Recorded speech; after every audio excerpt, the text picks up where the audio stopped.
You've probably seen a character in a movie who seems to have these wild personality changes. And you might think, oh, is that like being bipolar? It's a super common mix-up. And honestly, I get it. From the outside, both can look like really dramatic shifts in behavior. But they're fundamentally different things.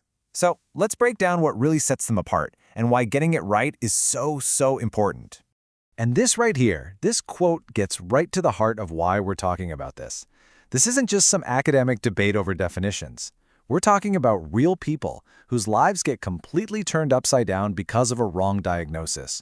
Can you just imagine taking medication for a condition you don't even have, wondering why it's doing nothing? It's a story that happens way too often, and it's exactly why we need to understand the difference. Okay, so first up, let's tackle dissociative identity disorder, or DID. The biggest clue is right there in the name, identity. This isn't about mood swings. It's not about feeling happy one day and sad the next.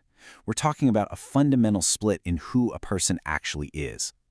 It's a really profound condition, and honestly, it's one that's widely misunderstood. So what's the official definition look like? Well, DID, which you might remember used to be called multiple personality disorder, is all about having at least two distinct personality states. These are often called alters, and they aren't just different moods, no way. They can have their own unique names, their own memories, their own way of looking at the world. It's almost like having different people coexisting in one body. I think this image does such a great job of visualizing the core concept. See, it's not a mood swinging up and down on a chart. It's more like a single, whole identity that has been, well, shattered into pieces. This fragmentation is actually a survival mechanism. It's the mind's incredible, desperate way of walling off unbearable pain, usually from severe trauma in early childhood, by creating separate selves to contain it. So what are the absolute must-haves for a DID diagnosis? Well, first you've got the presence of two or more of those distinct identity states, the alters. Second, and this is a huge one, is amnesia. We're not talking about just forgetting where you put your keys. We mean significant, baffling gaps in memory, where one alter might have zero idea what another one did. And all of this is almost always rooted in that severe early trauma, which causes this fundamental disruption of a person's very identity. All right, let's flip the coin over and talk about bipolar disorder. If DID is about a fractured identity, then bipolar disorder is all about swings in mood. But as we're about to see, it's not just the mood itself, it's about the timing and how long these swings last. That's key. Bipolar disorder is really defined by these dramatic mood episodes. You've got two opposite poles.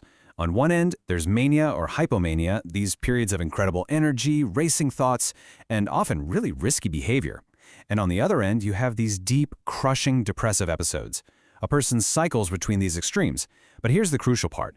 Throughout all of that, their core sense of who they are, their identity, stays the same. This timeline is so important because it really drives home the role of time. A bipolar mood episode is not about having a bad morning and then a great afternoon. We're talking about a sustained state of being, mania or depression, that can last for weeks, sometimes even months on end. It's a marathon, not a sprint, and that long duration is a critical piece of the diagnostic puzzle. Okay, it's time for the main event. Let's do the side-by-side comparison. We're going to put these two disorders head-to-head to clear up the confusion, hopefully once and for all. This is where we really get to the bottom of things. Right. This is the million-dollar question, isn't it? And the answer isn't just an academic exercise. For the person who's struggling, for their family, for their doctor, getting this right is absolutely life-changing. It can be the difference between years of suffering and finally starting on a real path to healing.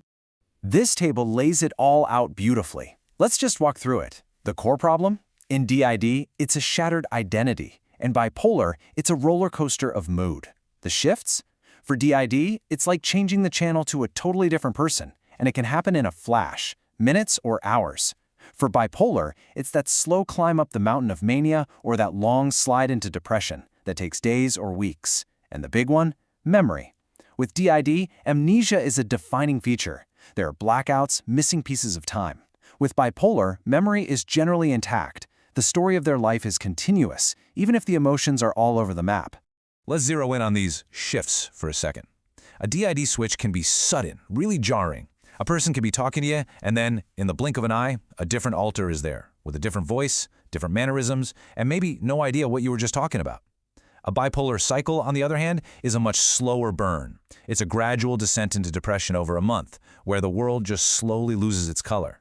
The person is still them. They just see everything through a very different, very powerful emotional lens. Honestly, memory is probably the ultimate dividing line here. With DID, it's like you're watching a movie with huge chunks just missing. One alter has no conscious memory of what another one did, creating these massive gaps in their life story. But with bipolar disorder, the movie is intact. Even if the memories of a manic episode are painful or embarrassing, they are still their memories. The narrative of their life is continuous. So why have we spent all this time hammering on these differences? Because getting it wrong has serious, real-world consequences. This isn't just about getting the right label, this is about people's lives. And this is the bottom line. This is why it all matters so much. A misdiagnosis isn't just an error in a chart. It means the wrong treatment, the wrong kind of therapy, and often years of a person feeling like they're just not getting better, all while the real, underlying issue goes completely unaddressed. This slide just drives that point home. Think about it. Bipolar disorder is often treated with mood-stabilizing medications. But DID is a trauma response. You can't just medicate a fragmented identity. The proper treatment for DID is long-term, highly specialized therapy focused on healing that underlying trauma and helping to integrate those alters. So putting someone with DID on bipolar meds, it's like putting a Band-Aid on a deep wound. It doesn't fix the real injury. And look at that last point. On average, people go through 2 to 5 misdiagnoses before getting the right one. That's years of lost time. This quote from the research, it just sums it all up perfectly, doesn't it? Making the correct distinction isn't a small thing.